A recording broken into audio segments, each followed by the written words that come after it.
I was like, why isn't it working? And I forgot that I need to set the capture. All right. So, this is gonna be a video from Cynical from Gamers Joint. I will have a link to the video in the description below. Like, again, this is gonna be on YouTube. So if you're live, want to say hi to YouTube, go ahead and do so. Yeah, this is gonna be about the Kingdom Hearts 4 development leak, per the title of the video here, and gonna be discussing the leak that came out recently from a person that was then banned or whatever off of the forum where he posted from.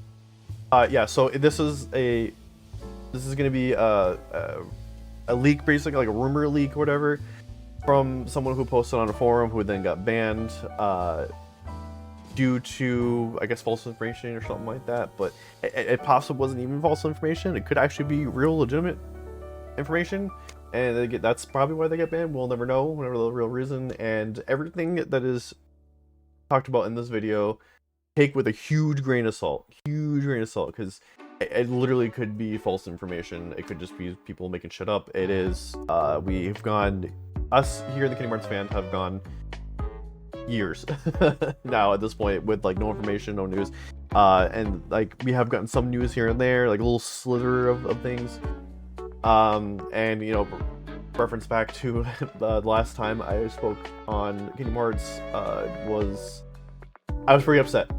So that's how much of a struggle it's been for getting Kingdom Hearts news, anything new. We were supposed to even have like a new game out by now. It was a mobile game, Missing Link, and that got canceled, never released. So yeah, it's just been been a real deal. So yeah, definitely go ahead and check out the video after, you know, this video, and for people live, I'll have a link to the video here after the video, and I'll just be sitting here drawing, working on my Zelda piece while so I'll be like kind of stopping a lot. I have a lot to say on this stuff. I'm sorry, without further ado, let's go ahead and watch the video.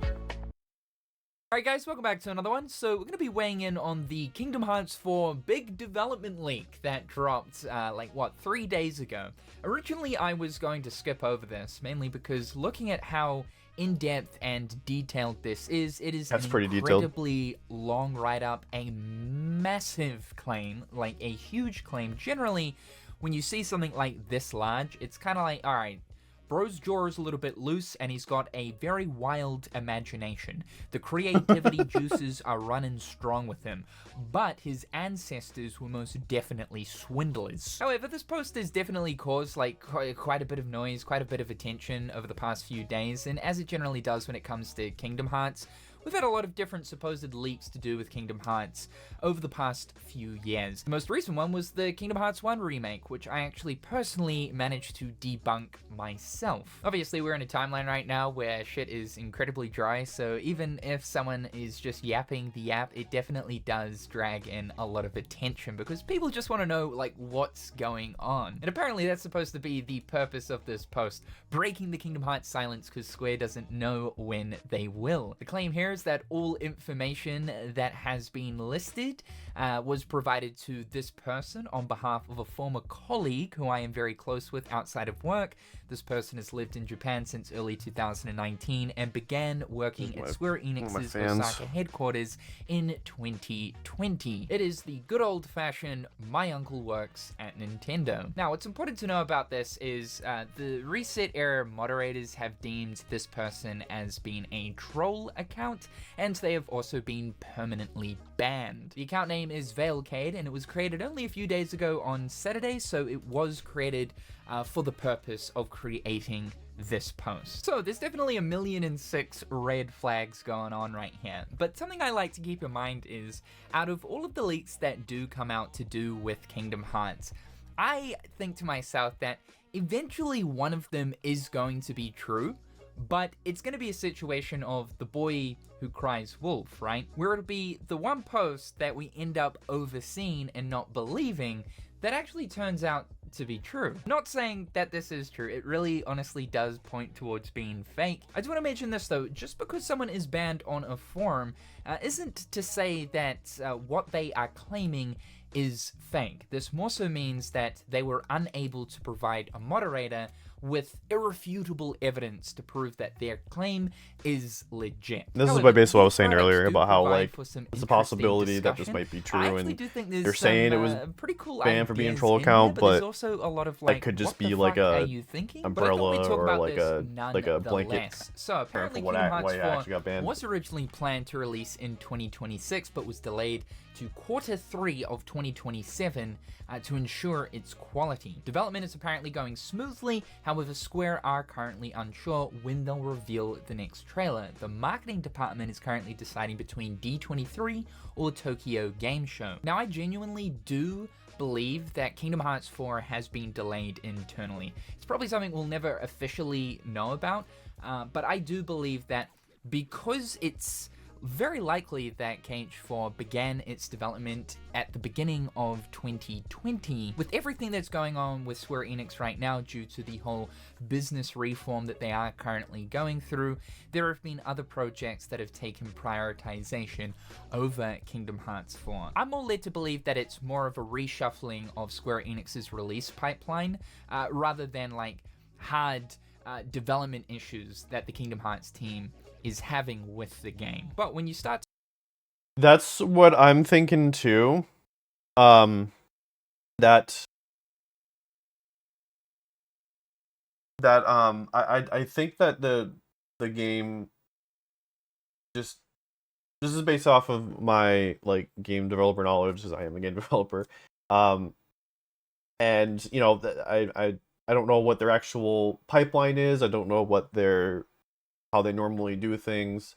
It could be very different, but based on my limited knowledge as just a as an indie developer, that and me going to school as well, that I would say it really depends on when they started working on 4. If they had started working on 4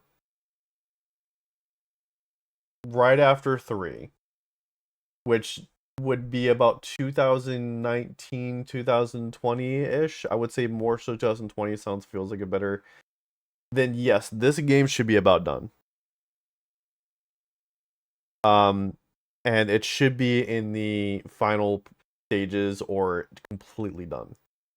And if that's the case, then that would then line up with their whole restructuring, with their whole like trying to have Square Enix trying to have specific games come out at specific times, that this game would then get put on hold, and they're gonna wait until other games come out, so they don't kind of have games overlapping, and then have this come out at a later time when the studio itself is ready, when Square Enix themselves is ready to release it. And my theory then kind of leads into, they want to focus on they wanted to focus on the games first. They want to get Final Fantasy VII Remake Part 3 out first, and then have this game come out after that at some point, which then makes sense for a quarter 2027 release. That makes sense to me.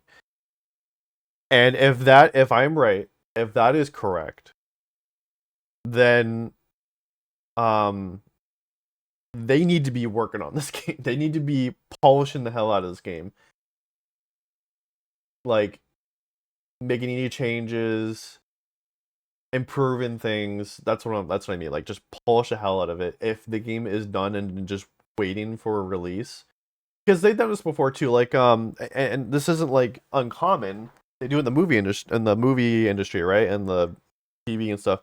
Disney did this with, it's funny how I'm talking about Disney. Disney did this with what was it? Ironheart. Ironheart, they got done and then didn't release it until, I want to say, what was it, like 3 years later? Came out last year, and they got it done, and it should have been released 2022, 2023. I think that was the original kind of I could be wrong. Don't quote me on that, but uh, it would be it was supposed to come out like a couple years before it actually came out. Um, I think it was because of the pandemic is why they held off on it. But it's the same. It could be the same thing here. They got it done, and the studio's like, well, we're not ready to hand it out to people, so we're just gonna hold off on it, and then in the meantime, maybe start working on the next game, or even maybe even try and improve for the game while we're waiting to release it, and or To go more than 3 to 4 years from the announcement of a game without actually saying anything, that highly suggests that there has been some form of a delay. Takashi Kiryu, the Square Enix president, decided to focus Kingdom Hearts hard internally in early 2025, providing the team with even more manpower. Apparently, cancelling Missing Link and getting the franchise away from mobile titles was something he believed was necessary to bring Kingdom Hearts forward to the current generation of gaming and stabilize the series' release schedule. I highly doubt this, but let's say for a second that it was Takashi Kiryu's decision to move Kingdom Hearts away from the mobile gacha live service environment. If so, that is incredibly base. And while we haven't seen the fruits of Takashi Kiryu's new leadership, and probably won't for a little while, it would be this singular decision right here which would garner my utmost respect towards him. But I highly doubt this, only because Square Enix's mobile department I kind of hope that too, to be honest. wants money, and I don't think the cancellation of Missing Link was to just primarily focus all of at least the Kingdom Hearts team's manpower into Kingdom Hearts 4. I personally believe that the higher-ups and Takashi Kiryu deemed Missing Link as being a game that would ultimately not be profitable, mainly because at its core it is a GPS game and there is a very high ceiling for investment towards developing new content for the type of game that Missing Link was trying to be. I think they saw that while launch would probably end up being quite successful for hardcore Kingdom Hearts fans looking at long-term sustainability, like what was mentioned in the official announcement of the cancellation, would be incredibly hard for the team, and that interest would probably end up dropping off after about 6 months. The Disney worlds are more expansive than any other game before it, focusing heavily on cinematic spectacle and exploration even more than Kingdom Hearts 3. Quadratum is where a large portion of the game's story is spent and is bigger than all of the other Disney worlds. Apparently, making these worlds super expansive is what is taking up a large chunk of the development period of Kingdom Hearts 4 and what most of the team are currently working on. This is certainly not a hard thing to just pull out of thin air and then slap into a claim, right? Because I think that most people expect that Kingdom Hearts 4's worlds are going to be a little bit more expansive in comparison to Kingdom Hearts. That would be 3. nice, especially And since also they're using considering that if we Unreal look 5. at the worlds of KH3, it was the first time that Osaka team were developing much more wide open spaces with a lot of verticality. So obviously they're going to take that experience from KH3 and apply that into the environment of Kingdom Hearts 4, but likely go a little bit further this time. I do hope that there is further emphasis on exploration when looking at the playable spaces of Kingdom Hearts 4. It was certainly there in KH3, and that was quite refreshing, as I hadn't felt a sort of sense of exploration within a Kingdom Hearts game probably since Kingdom Hearts 1. And also, Quadratum... I will say that I did like how we were able to explore a lot of the Pirates of the Caribbean world. And they also kind of kept it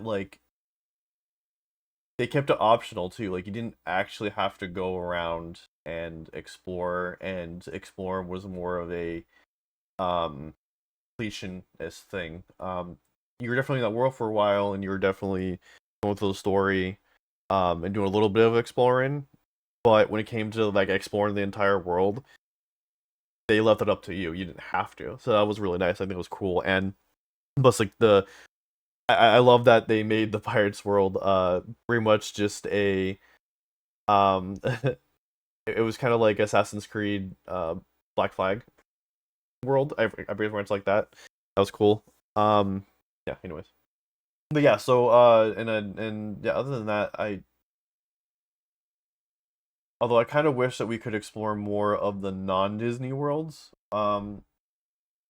there was a lot of like Kingdom Hearts exclusive worlds that you were there, and there wasn't a lot of like exploring.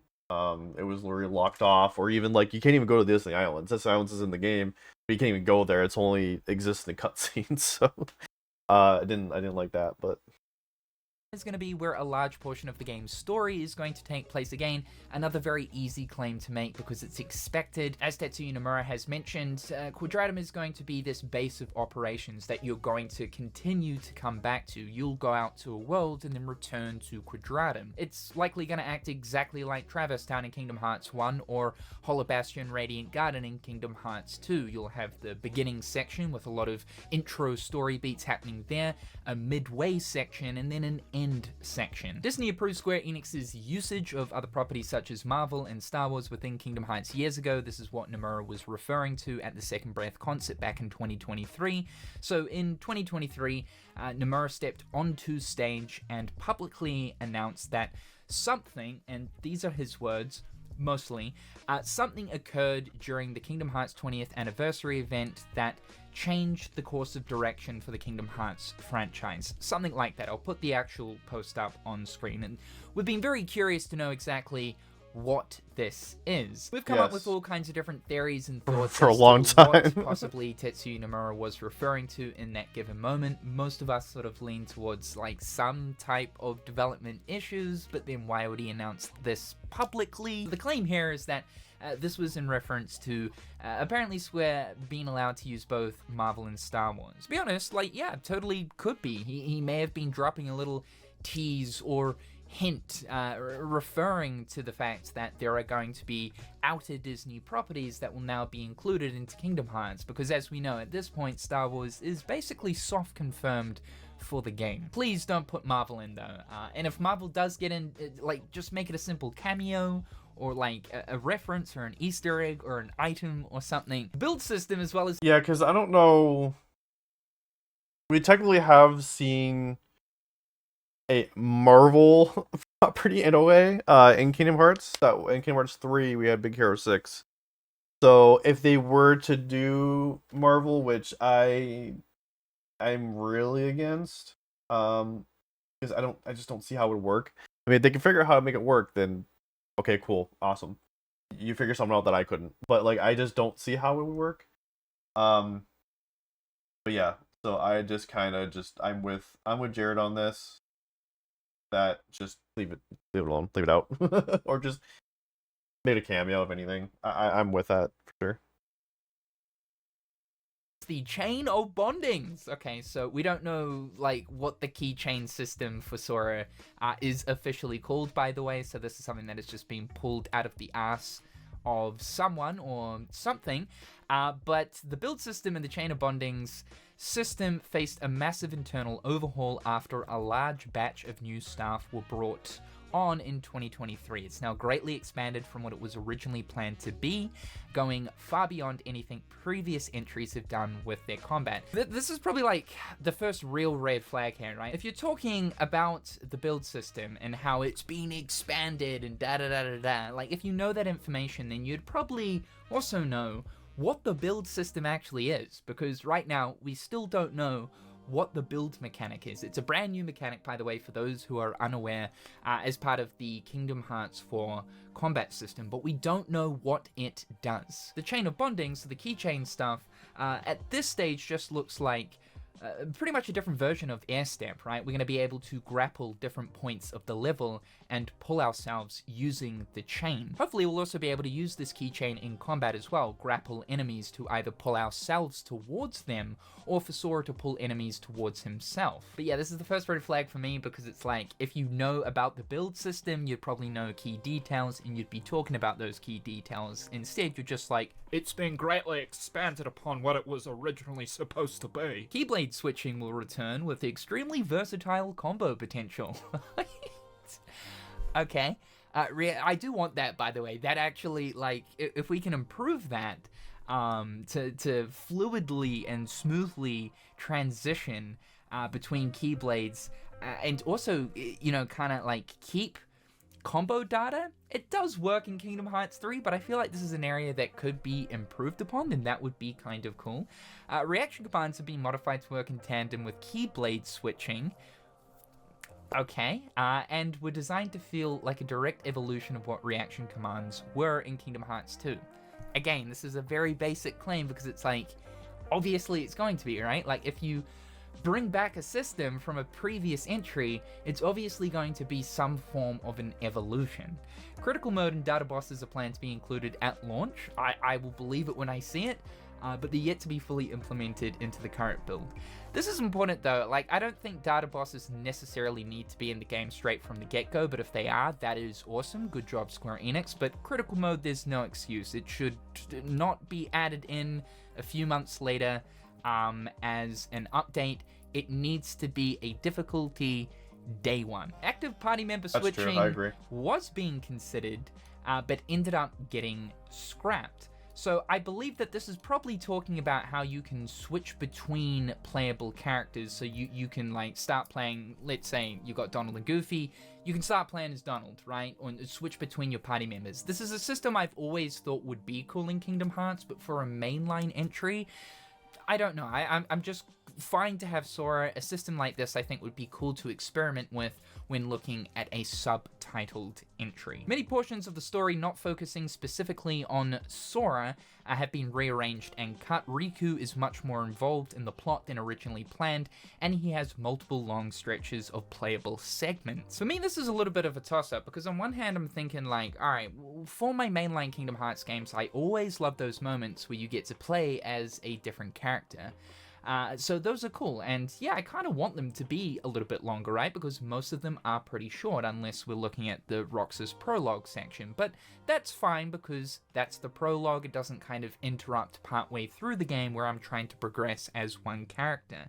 On the other hand, I kind of don't want long, additional playable character sections, because any of the progress of what I'm doing with this other character partway through the story has no progression on the main playable character, being that of Sora. Obviously, we're going to have additional playable characters in Kingdom Hearts 4, but I'm not sure if I want them to be long stretches of playable segments, right?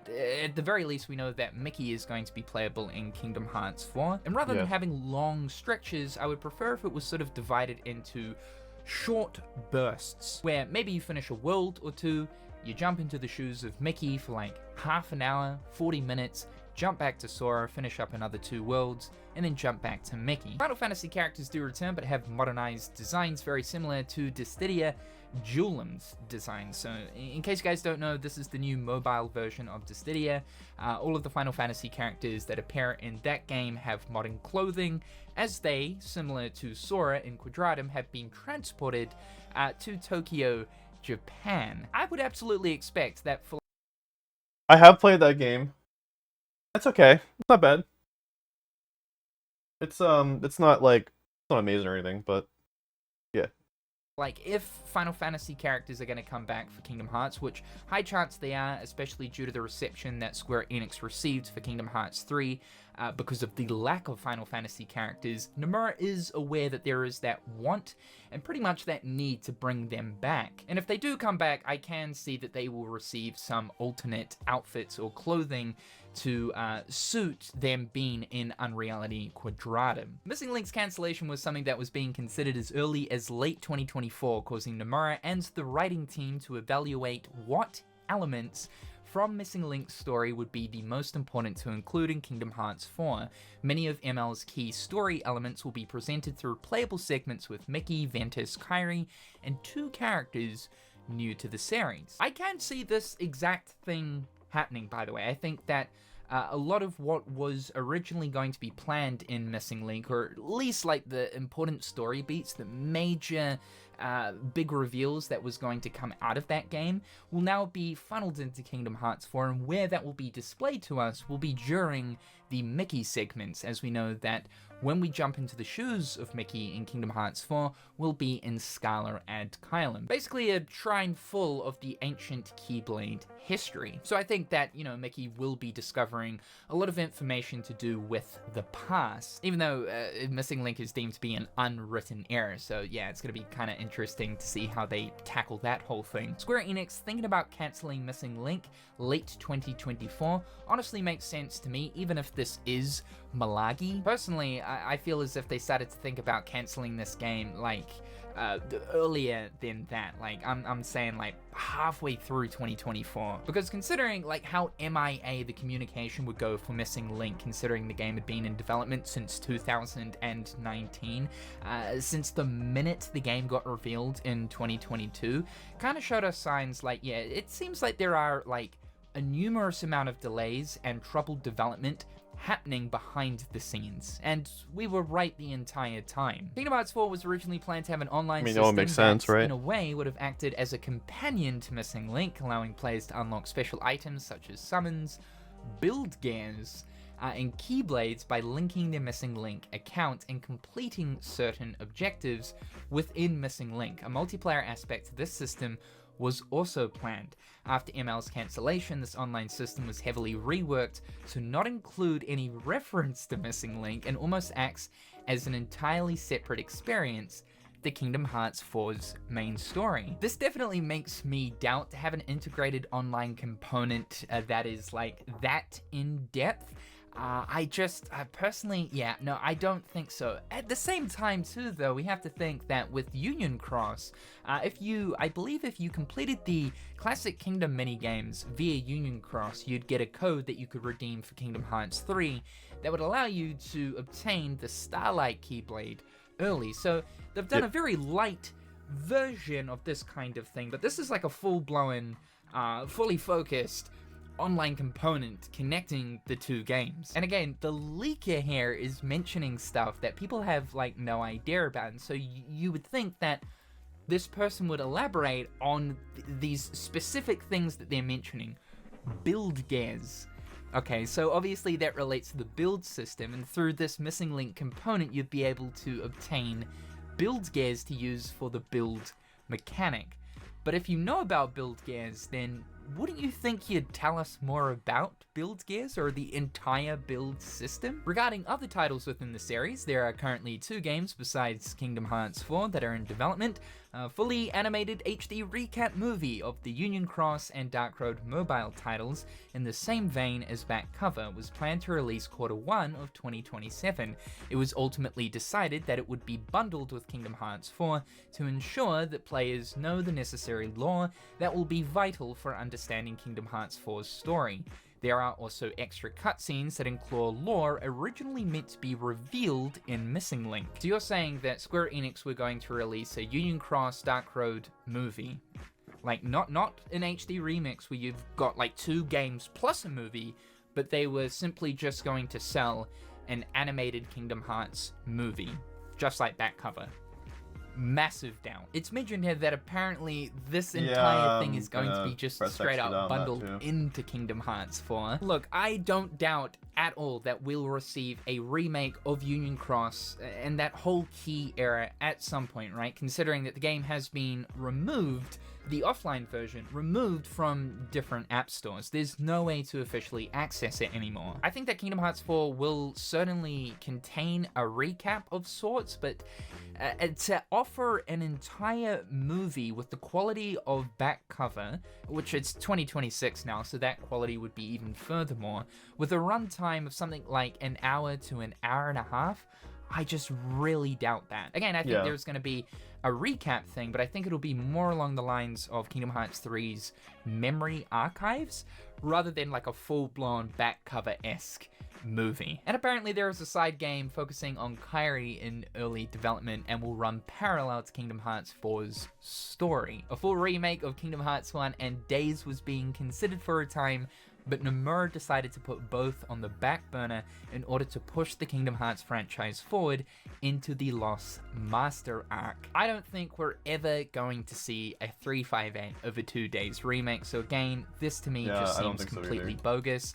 I think that, yeah, maybe one day we might see a remake of Kingdom Hearts 1, just knowing how much Square Enix seem to love remakes. But as much as, like, people want this, I just don't see Square Enix ever actually going back to any of the subtitled games and making a full-scale remake. I think at this stage, if Kingdom Hearts is ever going to get, I guess, back into the remake game, it will either be Kingdom Hearts 1, 2, or Union Cross. Sora, Riku, and Kairi are planned to come to Fortnite as skins. It was originally going to be released at the end of 2026, What? but was pushed back to be closer to Kingdom Hearts 4's What's going on, Aldo? Q3 2027 release. Yeah, just working on some working on that while purely based on the Kingdom Hearts going over Fortnite some leak Kingdom that Hearts we stuff. got about like 3 or 4 months ago from a very real Fortnite leaker, Adira. And it turned out to be that Adira was actually a very real Epic employee, or more so, should I say, someone that was contracted to work at Epic. This means that, yeah, all of the leaks and things that Adira has said coming to Fortnite is 100% true. But what's important to keep in mind here is, now that this has happened, it's not to say that Acclaim's collaboration will still happen. Now, a lot have, like Ben 10, Game of Thrones, etc. However, it's totally possible that Epic decided to pull the plug on some of the stuff that has still yet to be seen. I think that Kingdom Hearts will eventually come to Fortnite, just considering Disney's involvement with Epic and Fortnite. Q3 2027 release, that to me is insane. I'd love to see it. I'd love to see both Final Fantasy VII Remake Part 3, as most of us are led to believe we're probably going to get that in either Q1 or Q2 of 2027. And then later on towards the end of the year, get Kingdom Hearts 4 as well. That would be insane. And who knows? Like, I don't know, maybe Square Enix coming out of their Reboot and Awakens phase want to, like, go big, go hard. A pretty epic way to do that would definitely be dropping 2 absolutely massive flagpole titles in the same year. But I highly doubt it. I think that at this stage we're looking at Kingdom Hearts 4 2028, Final Fantasy VII Remake Part 3 2027. The last portion here is saying that Nomura and the team are very aware of the doom and gloom mindset that's been going around within the Kingdom Hearts community. Nomura originally wanted to release a second batch of screenshots for the recent anniversary, but multiple other team members advised that it would be in bad taste towards the fans. Why? Okay, whatever that means. Who would think that would be bad taste? Like, We're just who? this huge What? research someone will be working on it Once here. the next trailer Here's is a question: revealed later this year, bits of information. Here's a question: if they were making a Kingdom Hearts live action movie, would you want to watch it? Yes. Yes.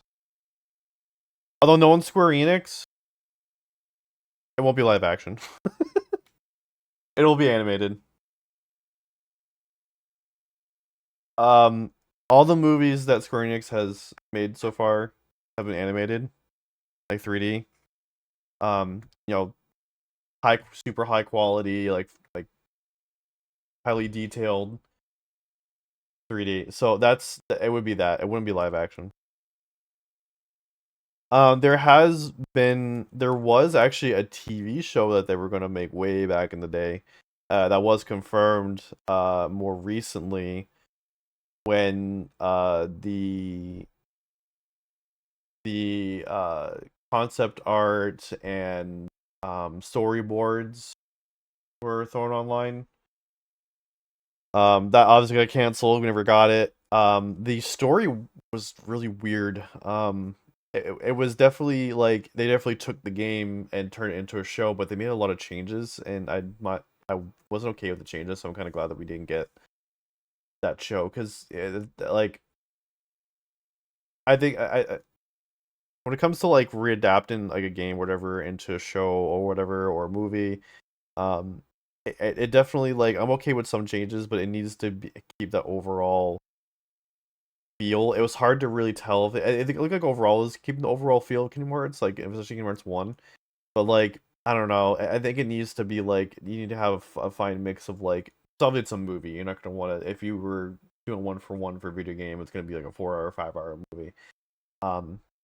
Definitely have to like cut some things out, make some changes here and there.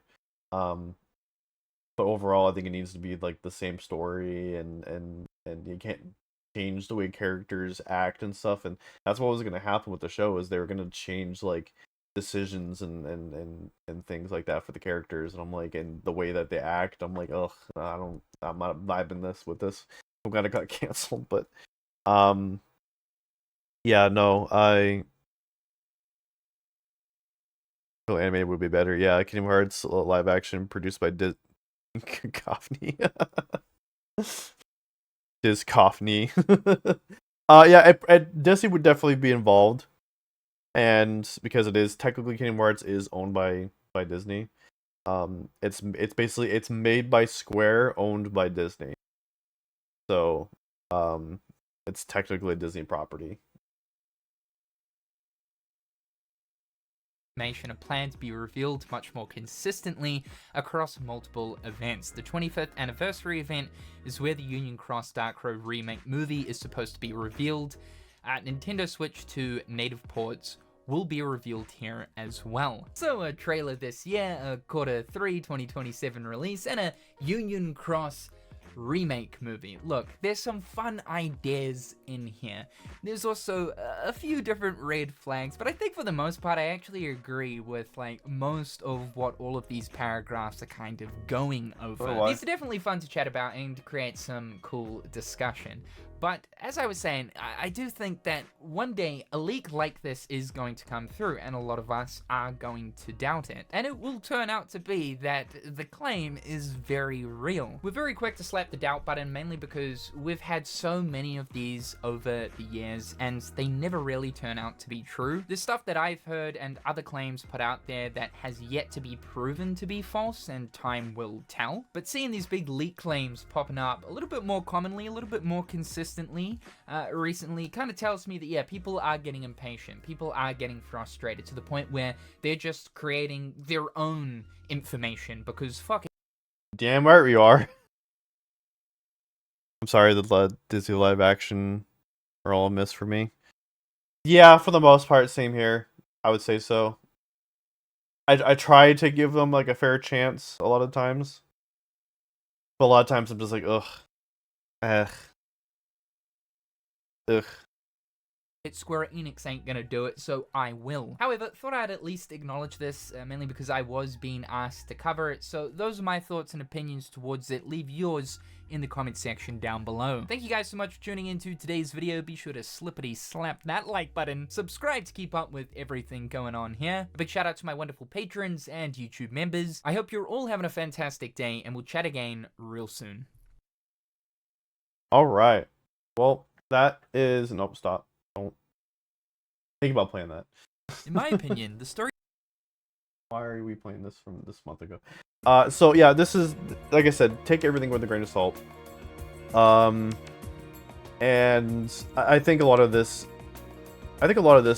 holds some sort of truth. Maybe not 100%, but I think that there's some things like the development being put on hold. I think that this was, and I think the whole thing with it being banned because of troll account, I think it was more like he's actually like, this is actually true and we need to get rid of this. Also with like expanding out the worlds, I think that that definitely should be. The chain thing as well, using the chain thing, that'd be really cool if they found a way to maybe make it better than what it was supposed to be, however it was supposed to be. But I think that that mechanic is gonna be real similar to like Kratos in God of War, like how you can use like because he's got his Blades of Chaos on the chain, so and you can use it to like whip people in. So I think like using that mechanic too in Kingdom Hearts would be really cool. And yeah, and I also agree with Jared that keep Marvel mostly out of it. I don't want to see Marvel. Star Wars I'm okay with. Star Wars works. Marvel not so much. But like I said, if they can find a way to make it work, sure. Everything else, yeah, I don't know. It's really so. Also like having the Kingdom Hearts and the modern, that'd be really cool actually if they could bring over like have the Kingdom Hearts characters show up in Quadratum, which is essentially just Tokyo. If they have the Final Fantasy characters over in that world as well, and we're in their Julium designs, like they're kind of modern in real life designs, I think that would be pretty cool. So if we can get like these designs for like the Final Fantasy characters in Kingdom Hearts 4, I think that would be pretty cool. This is a cool game, by the way. I played this game. Pretty cool. I play every now and then. I don't play every day or anything like that. So Guys, that was welcome back to another Cynical. one. So Jared we'll be over at the weighing in Gamers Joint. Definitely check him out. If you're watching the YouTube video, it'll be in the description below. And for people who are watching live and people watching us on YouTube, thank you so much, and I will see you in the next video.